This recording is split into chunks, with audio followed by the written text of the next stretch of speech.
আমি এটা গ্যারান্টি দিয়ে বলতে পারি, আমি আজকে যে শিমের ভর্তা রেসিপিটা দেখাচ্ছি, এর আগে আপনারা যতগুলো শিমের ভর্তা রেসিপি খেয়েছেন এটার কাছে কিন্তু সবগুলোই ফেল। আর এই শিমের ভর্তা রেসিপিটা একবার বানিয়ে নিলে কিন্তু আপনার বারবার বানাতে ইচ্ছে করবে। তাই সিজন থাকতেই কিন্তু এই শিমের ভর্তা রেসিপিটা আপনাদেরকে বানিয়ে ফেলতেই হবে। এর জন্য কিন্তু টাটকা একদম শিম নিয়ে নিতে হবে।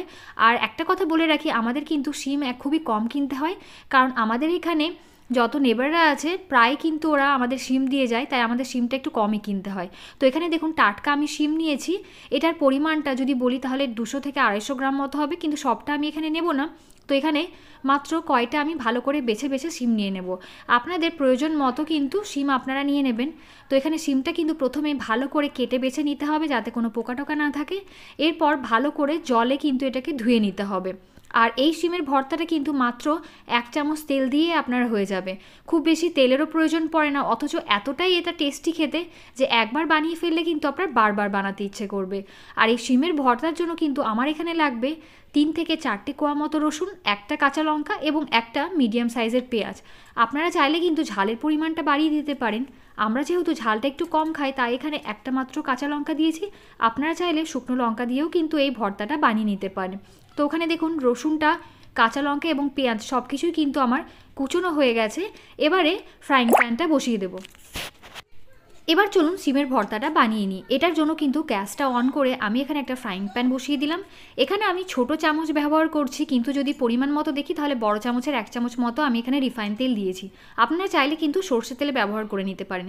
তেলটা যখন গরম হয়ে আসবে তখন এর মধ্যে খুবই সামান্য পরিমাণ আমি দিয়ে দিলাম কালো জিরে। দিয়ে দিতে হবে আগে থেকে কেটে রাখা রসুন, পেঁয়াজ এবং কাঁচা লঙ্কা। খুবই হালকা একটু নাড়াচাড়া করলাম, নাড়াচাড়া করার পর দিয়ে দিলাম কেটে এবং ধুয়ে রাখা শিমটা। আবারও কিন্তু হালকা একটু নাড়াচাড়া করে নিচ্ছি। এবার এর মধ্যে দিয়ে দিতে হবে পরিমাণ মতো নুন আর হলুদ। নুন আর হলুদটা দিয়ে দেওয়ার পর খুবই ভালো করে একটু নাড়াচাড়া করে নিতে হবে যাতে নুন আর হলুদটা খুব ভালোভাবে কিন্তু শিম এবং সব উপকরণের মধ্যে মিশে যায়। এবার একটা ঢাকনা দিয়ে 10 মিনিটের জন্য মিডিয়াম ফ্লেমে এটাকে ঢেকে ভালো করে সেদ্ধ করে নিতে হবে যতক্ষণ না শিমগুলো খুব ভালোভাবে নরম হয়ে যাচ্ছে। এখন দেখুন এটা দেখে বুঝতেই পারছেন শিমগুলো কিন্তু খুব ভালোভাবে নরম হয়ে গেছে, মানে সেদ্ধ হয়ে গেছে। এখন এটাকে ঠান্ডা করে নিতে হবে। আর এটা দেখে কিন্তু বুঝতে পারছেন যে হালকা একটা পোড়াটে ভাব আছে, কিন্তু এটা মোটেই পড়ে যায়নি, এটা খুব ভালোভাবে ভাজা হয়েছে, তাই এরকম কালো কালো দেখতে হয়েছে। এবার ঠান্ডা করে নেওয়ার পর এটাকে খুব ভালো করে কিন্তু পেস্ট করে নিতে হবে।